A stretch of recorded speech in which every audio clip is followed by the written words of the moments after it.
Hellraiser. Now, before I get into this reboot, I want to quickly share my thoughts on the first three Hellraiser flicks, because those are the only ones I've actually seen. If you're not interested in that, skip about 5-10 minutes to get to my review of this new film. I will be going into mild spoilers for the original flicks, but not for this new flick. Now, I was actually pretty late to the game with Hellraiser. I haven't read Clive Barker's novel, and I first saw Hellraiser back in 2014, when I was nearing 23. Thankfully, nostalgia was not required to enjoy it because I really freaking dig Hellraiser. I'm not an avid fan of it, it's not one of the all-time horror masterpieces in my eyes, but if any of you do see it in that light, I can't argue. I totally understand the appeal. The practical effects are mostly brilliant, it has a great horror plot, it's not a typical slasher film, and I love the shift in perspective from the antagonists, Frank and Julia, to the protagonist, Kirsty. It all works for me. But my favorite thing about Hellraiser is how Pinhead and the Cenobites are barely in the film. They're very much in the back, and their absence makes them more interesting. Like, we mainly see Frank and Julia do all the killing, yet their situation is still the outcome of the Cenobites, making Frank, Julia, and all their chaos just small crumbs in this giant cake. It sends my imagination running wild, I love it. Now, plenty of the effects are very dated, including that hallway monster. I freaking love that hallway monster, it's scary as shit, those sound effects are just ugh. But you can see the cranes in the background holding it up. I think they should George Lucas this shit and edit it out. I'm serious. Plus, some of the characters lack depth. Kirsty is awesome, but I did want to get to know her more. And her boyfriend, Steve? Why the hell was he in this film? I also find it odd that Kirsty wasn't too affected by her dad dying. Nor does she notice that her dad has different color eyes. Still, I don't care, cause I think Hellraiser is awesome. I totally see the love and the appeal. I love the way Ashley Lawrence has dedicated her entire Instagram to Hellraiser, a film she was in 35 years ago. Doug Bradley is still going strong out there and was always wonderful in these films as Pinhead. And it's also no surprise to me that Clive Barker himself wrote and directed this film, translating his own book to the screen. It's no surprise I can see the love and passion in every scene. And by the way, check out this little video I posted recently, and yes, I did make this public. The box. You opened it, we came. But it's just a puzzle box. Oh no. As I said, I'm not the craziest fan for Hellraiser, but some of this does inspire me. I love Hellraiser, it's great. Hellraiser 2 is a big tease for me, because it has such a great start. I love how it's set just after the first one, the effects are still great, it doesn't feel like a typical slasher sequel, and it yet again does that great shift in perspective, like when the character Julia returns, it's like 15 minutes of great scary shit with little dialogue. It even adds a layer of tragedy to the Cenobites, showing that they used to be human. Seeing how Pinhead actually became Pinhead was awesome and pretty disturbing. Other than that, the rest of the film just plummets for me. This was the chance to finally develop the character Kirsty, but nope. Instead we focus on a load of other nonsense that bores the hell out of me. There's this random doctor as the antagonist, I don't care for him, nor do I get why he randomly wants to kiss Julia when she has no skin. There's also this little blonde girl who solves puzzles and she's mute and I don't care for her at all. And we also get to go to hell and I find all of it boring. It's just a little spectacle. It's bigger, but that doesn't make it better. It all bores the shit out of me. Even worse is the Leviathan character. This is apparently the main bad guy and I like its look, but it lacks menace and really sucks my energy dry. Like, to me, this is obvious that it came out just 1 year after the first one. It feels so rushed. The only thing about it that looks like it had some major development is the aesthetics. The effects are pretty cool, that's about it. It's bigger, but it also feels empty. Quantity over quality. It's not the worst thing in the world. There's a lot in here I do enjoy, and I still do think it's worth owning on Blu-ray. But it still doesn't even come close to hitting the mark that the first one did. Now moving on to Hellraiser 3. I'm not talking about it for long. Just from watching Hellraiser 2 alone, I was able to perfectly see that Hellraiser eventually ended up like all of the other old school horror franchises that got milked for every penny. So for years I refused to watch any of the films after Hellraiser 2. However, my Hellraiser box set came with Hellraiser 3, so I thought, fuck it, now's the time. I watched it recently and all I can say is, God, I hate being right all the time. That film bored the bejesus out of me.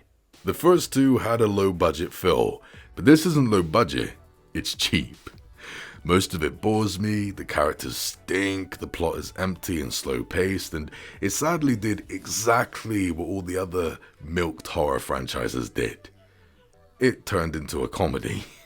The Cenobites are now goofy cartoon characters. One of them acts like a robot and makes zzz, zzz noises as he walks. And kills people with CDs. Jesus. And one of them used to be a cameraman, and he literally has a camera stuck in his head, so he kills people by stabbing them with the lens. And he says shit like this. Ready for your close-up, Joey? That's a wrap. Oh god, it's just like Freddy Krueger shit, man. Like, already they're selling out like this? Like, this came out 4 years after part 2. 4 years and they already went down this path. It's like they were inspired by bad sequels as opposed to the first Hellraiser or the book. God damn, it's fucking dreadful. The only thing I like about Hellraiser 3 is Doug Bradley as Pinhead. He's still pretty charismatic and all, but if I'm honest with you, even his scenes kinda blow for me. The first two had cool effects surrounding him during his scenes. Now they're just boring, static shots of him just stood there, looking dull. And now his white head just looks like a really strange, clean grey. I don't know, I really fucking hate this film. Let me put it to you like this. I really can't stand this film, but I'm still not gonna sell it because it holds Hellraiser 1 and 2 in their place in this awesome box that I've got. That's it. That's the best thing Hellraiser 3 can do for me. Apart from this new reboot, I don't care to check out any of the other Hellraiser films. I have seen the ending to Hellraiser 5, Inferno, and it definitely seems better than the third one. And I have seen the first 10 minutes of Hellraiser Judgment, which I know was vastly panned, but the first 10 minutes I saw of it were kind of creepy. I kind of liked it. Still, that's as far as I'm willing to go with all of this. I don't want to check any of this out. I know Pinhead probably has some badass scenes, and the character Kirsty does make a return every now and again. But if I want to see that good stuff, I can just load that up on YouTube. I'm not wasting my time watching this franchise get milked. So the point is, my Hellraiser experience has been lacking. As much as I love the first one, it is dated at times and there are some things missing from it, like deeper characters and story.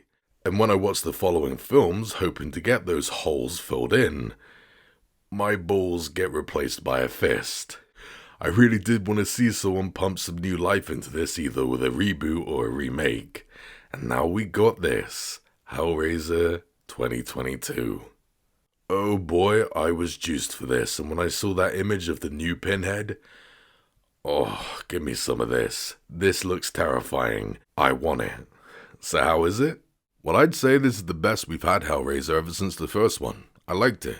Now I want to get this out of the way real quick. This is not a reboot, it's a remake. Everyone kept referring to this as some type of sequel to the original, and now that I've checked it out, it's not. It's a remake. The original film has been deleted. The Cenobites work differently, the mythology has been retconned, it's very different now. This is a remake. Let's just call it what it is, there's nothing wrong with that. So this one tells the story of Riley, a young woman struggling with addiction who then comes into possession of an ancient puzzle box. From there, the Cenobites become a big part of her life and her world gets flipped upside down. Now, I don't think it's fair to compare this too much to the original, so I'll only do it whenever I deem necessary. This one plays it 100% serious and I freaking love that. It also has a great theme of addiction, not just with Riley but with other characters in the film as well, and it plays heavily into the creep factor when the Cenobites come into play, and their needles. Ugh. I also thought having young people as the main characters was a ballsy move, because a lot of the times these horror films can be relegated to being just another teenage slasher.